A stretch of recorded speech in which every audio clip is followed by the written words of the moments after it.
Hi everyone, Sabrina here from Scrappy Tales Crafts, and today I'll be showing you two projects I made using this adorable stamp set by My Favorite Things. It is called Smitten Kitten. I went ahead and stamped out a few of the kitties with my Memento Tuxedo black ink onto some 110-pound white Neenah cardstock. This paper and the ink is Copic friendly, so I'm just going to show you how I colored a few of these cats in. And I'm very excited to announce that this video is my very first Not Too Shabby design team video. I'm super happy and excited to be on the Not Too Shabby design team, and it's a great way to start 2020. It's always been a goal of mine to make it onto a design team, and I'm so happy that it's Not Too Shabby.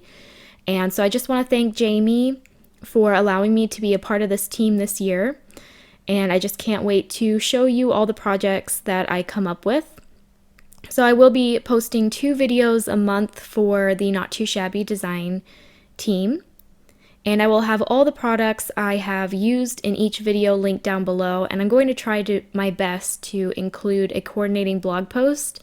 So if I do have a blog post, I'll be sure to link that down below as well. So I'm going to show you how I colored 3 of these kitties. I wanted to color them in like my parents' cats because I want to give this card to them on Valentine's Day. So I colored one orange. We used to have a ginger tabby cat. We adopted him when he was 2 or 3 years old, and he lived till he was 20. And his name was Luke Skywalker. My brother named him when he was like 7. And to this day, he's probably our favorite cat we've ever had, so I wanted to include an orange kitty in this card. I also colored one as a white cat since my parents have a rag doll. And to color the white cat in, I just used my W1 and W0 markers. I'm adding my shadows towards the edges of the cat's faces as if the light source was coming from the center. So naturally, the center of their faces would be a little brighter, and the edges of their faces would be casting a shadow. And this little kitty I'm coloring as a gray and black tabby cat. So right here I'm going to add some stripes to the top of this cat's head. I'm just drawing in little squiggles and some cheetah dots. With first my darkest marker, I went over it with my mid-tone, and then I'll go over it even with my lightest marker to help it blend into the fur more. And I'm really happy with how those squiggly stripes turned out. So that's an easy way to make your cats into tabbies. Now I'm just going to color in these hearts. These will be Valentine's Day projects. One will be a card and one will be a gift box. So I wanted to include some hearts, and the hearts did come in the stamp set.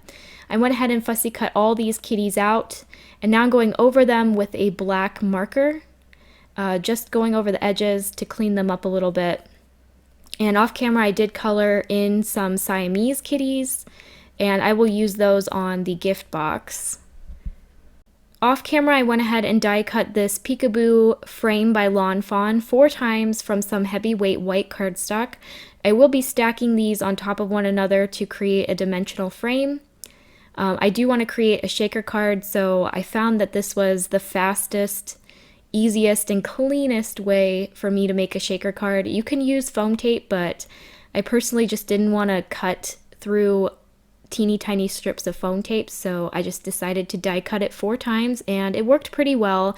It's obviously not as dimensional as foam tape, but the shaker bits still move around. So what I'm doing here is I'm taking those inside panels that cut out from the frame, and I'm going to ink blend onto them. For the square and the rectangle on the bottom, I'm adding Candied Apple and Abandoned Coral. And then for the top 2 panels, I'm going to add Abandoned Coral and Picked Raspberry. So it's going to create a really pretty gradient. Here I'm going to line them up how it's going to look like on the card. And I like how that looks. I just wanted to add some water splatters, so I'm taking my Distress water bottle here and spraying on some water splatters.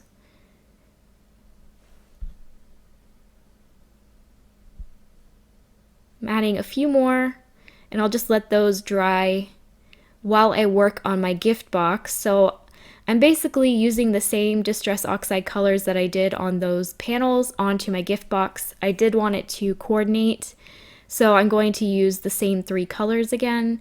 I am using my Life Changing brushes by Picket Fence Studios to add on the color. And then after I add this color, the picked raspberry, I will again add some more splatters. And for this gift box, I die cut it twice from some Bristol cardstock, so it was much easier to blend as opposed to the Nina cardstock that I used for the card. And off camera, I went ahead and did the exact same thing on another gift box that I die cut from some Bristol paper. You need 2 of the die cuts to create a box. And now we're back to the card. I went ahead and cut apart the sentiment that I wanted to use. I chose wishing you a perfect day. And I wanted that sentiment to be stacked, so I did decide to cut into the stamp. So I just stamped that onto one of the rectangle panels that I will be adding behind this window frame, and now I can stack all my frames together to create a dimensional peekaboo frame. So I am attaching each of these with my art glitter glue, and then for my 4th layer, I'm going to add acetate behind it. Again, using my art glitter glue, it's a nice strong glue. So here's my acetate. I will just glue that down and trim off the excess, and then adhere that on top of the 3 stacked frames. And that will create my dimensional shaker. And like I said, the shaker bits don't move around too much, but I kind of like how that looks.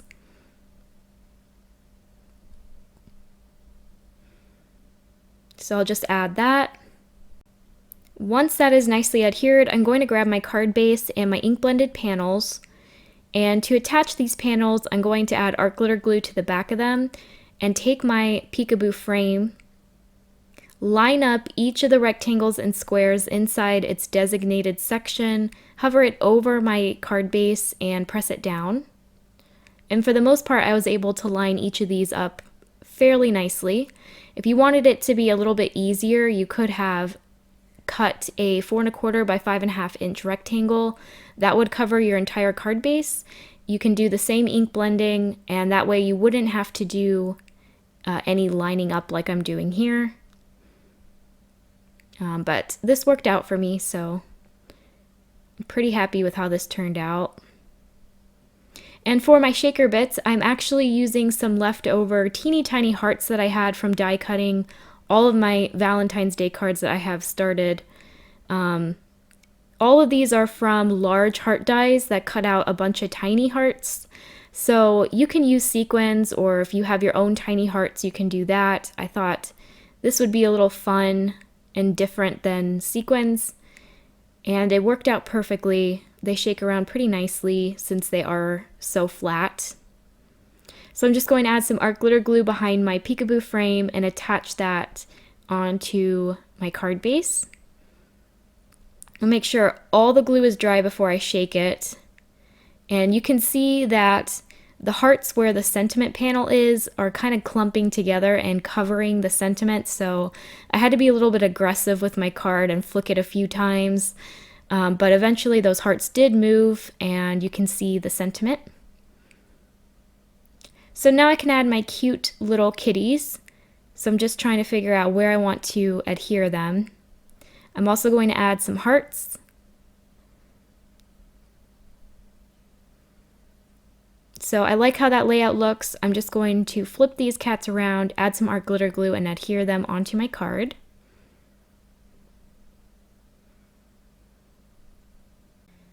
Once everything is adhered, this card is pretty much complete. I think it turned out really cute. I love that this stamp set can be used for Valentine's Day, but obviously the cats can be used for any holiday and occasion. And I really like that not all the hearts are going to the bottom. There's some hearts that just kind of float there. I think it looks really cool. So here's a close-up. So pretty much for every holiday, I like to create little treat boxes. So what I'm doing here is I'm taking a heart die from my stash, and I'm going to die cut a window from this treat box, which, by the way, this treat box is by Fawn. And you can create two types of boxes using this die. I will link down to another video I made using this die that shows the intended use of this die. But I figured out a way of creating a taller box just by snipping off these tabs here and not bending one of the fold lines or score lines.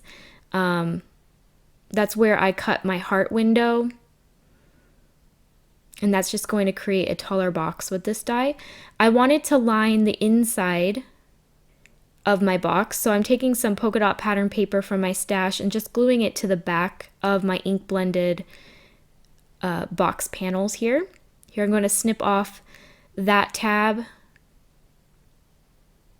And I wanted to cut out another heart from the liner piece. So I'm just lining it up using my ink blended panel as a guide. And then I'll just die cut that from the same heart that I used. I like to create little windows in my boxes so that you can see the candy inside. So now I'm just going to add a whole bunch of ATG tape and attach my polka dot liner. But first I'm going to add some acetate, that way the candy won't just fall out of my box.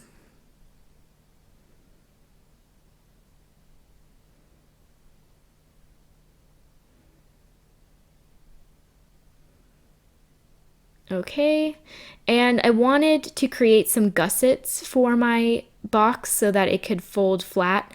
In reality, I should have also added a score line to the bottom of the box, but I didn't. But it still kind of lays flat, so I'm pretty happy with it. So I just created a score line in the middle of the tabs that fold upwards to create the box.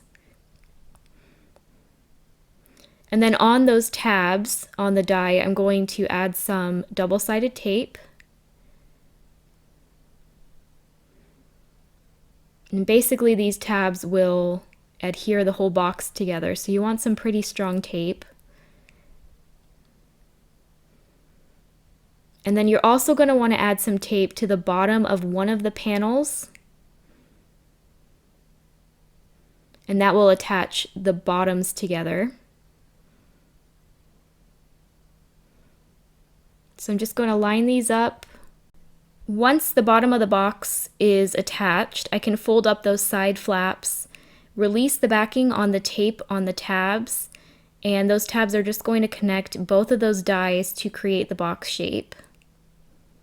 And here you can see what that looks like. I'm pinching in those gussets I made with the scoreboard. And you can see that it makes a pretty wide box, so you can put in a lot of candy. You can close it at the top if you added those gussets in. You can just add a twine bow to the top, but I left mine open. I'm going to decorate the outside of the box now, so I stamped out "I'm smitten with you" and I white heat embossed it onto some black cardstock. I did hand cut that banner. I thought that sentiment was perfect for Valentine's Day. And now I'm going to glue this little kitty, which I colored as a Siamese. And I want to give this box to my husband because for Valentine's Day, he's going to actually buy me a Siamese cat. So I thought that this would be very fitting. And it'll be our very first living creature that we have to take care of. And I'm really excited. Let me know if you guys have a Siamese. I'm curious to know what their temperament is like. I read that they're very talkative, and a lot of them are athletic, they're smart, they can fetch, so that would be interesting, I think. Here on the back of the box, I wanted to add a gift card holder, so this particular die is also by Fawn. I'm adding some double-sided tape to the tabs, and I will just attach that to the back of the box. I did use some pattern paper from my stash to create that gift card holder. And in that same die, there's a hug sentiment, so I'm just going to add that to the side of the gift card holder. I die cut that from some white cardstock, and then I'm going to adhere another Siamese kitty to the side of that sentiment. And that will pretty much complete the box. Oh wait, no, I'm going to add some of these leftover hearts that I had fussy cut out earlier. And I'll just attach those with my art glitter glue. And that will complete this little box. So I'm going to show you what it looks like with candy inside. I love that you can see the candy through that acetate heart. And here I actually also added a gift card to that gift card holder in the back. So that's what that looks like. So I thought these were fun projects featuring the Smitten Kitten My Favorite Things stamp set. I absolutely love anything that's related to cats. So I had a lot of fun using this stamp set. Here are some more pictures, and here I'm just going to show you the card and the box together since they coordinate very nicely together. If you have any questions regarding how I made these cards, go ahead and leave a comment down below and I will try to respond to you as quick as possible. Thank you guys so much for watching, and I'll see you next time. Bye!